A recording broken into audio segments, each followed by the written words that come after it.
The spring of 1979 proved to be the most active period of documented UFO sightings in the history of the Bridgewater Triangle region. A number of news outlets and law enforcement agencies were flooded with reports of large, low-flying UFOs. During that time, former WHDH reporters Jerry Lopes and Steve Spracia claimed to have witnessed what is arguably the most famous UFO sighting to occur within the Bridgewater Triangle. Jerry Lopes and I worked at WHDH Radio, and we were heading down to the Raynham Dog Track, and when we got off 24 onto 106, I noticed this really bright light over the tree line, and the light was coming closer and closer and getting bigger and bigger. And I remember saying to Jerry, "What is that over there?" So we pulled his vehicle over, and all of a sudden the stars blotted out in the shape of an arrow as this thing passed overhead. Ironically, I'm a big baseball fan, it looked like a baseball home plate, and there were a series of lights on it. And it was very, very wide. Perhaps the width of now, we'd say 5 747s wing to wing. It looked like it had a little cord or something hanging off it, and sparks were coming off of it. I almost felt like I could throw a rock at the thing. It seemed that close to me. This was pretty much the shape of it. And this thing passed overhead like this. For me, what first attracted me was this light that kind of came into our field of vision, just like that. And as this thing passed overhead, it just kept coming and coming and coming. The light kept getting bigger and bigger. I'm an Air Force veteran. I've been in the Air Force for 4.5 years. I've been around a number of different planes, and I said to Steve, that's not one of ours. And it just hovered there for a minute. It looked like it was over a little bit of a field, and the next thing you know, it just kind of took off. We continued on to the dog track, and most of the conversation that evening was, what did we see?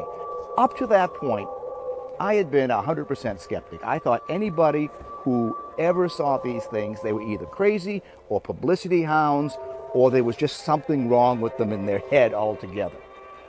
What I didn't realize at the time was that a lot more people had seen it than just Jerry and I. Interestingly, over the course of the next week, there were a series of spottings, different sightings. It was reported in the papers, reported on the radio station, and at that point, Steve and I decided to come forward and say, hey, we actually saw something.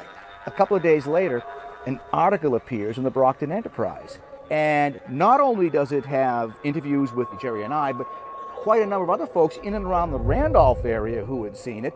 But they've got the staff artist take all of our recollections and put together a drawing, an artist rendition, which looked pretty much like this. And it's like, whoa. I keep looking up because even to this day, as I look up, I can imagine I can see the darn thing. It made that much of an impression on me. I saw what I saw. I reported what I saw, and I've moved on. Former Rockland resident Ron Baker also claims to have witnessed a large UFO in the skies above Southeastern. The craft shared a number of physical characteristics with the UFO reported by Jerry Lopes and Steve Spracia. At the time, I was working at the steakhouse on 138 in Southeastern. It was an early night, about 8:30, 9 o'clock. Pulled out to the parking lot, and I saw in the sky this big dark shadow, wedge shape or triangle shape, and it was moving very, very slow. It was about 300 feet in the air. It was about the size of I would say 2 football fields. And as it passed overhead, I could hear an engine at the back or a humming noise. I really don't know what it was. For me, as a UFO investigator in the Bridgewater Triangle, it was like every time I would come here and investigate a sighting, there would be leads for other sightings. On one occasion, I was pulled over by a police officer who asked me what I was doing, and I told him honestly, I'm here to investigate UFO sightings. He immediately knew what I was talking about, and he actually guided me to a place in Berkeley near the Taunton River where UFOs had been seen recently and where I myself saw some strange lights that perhaps could have been aircraft, perhaps stars, but perhaps not.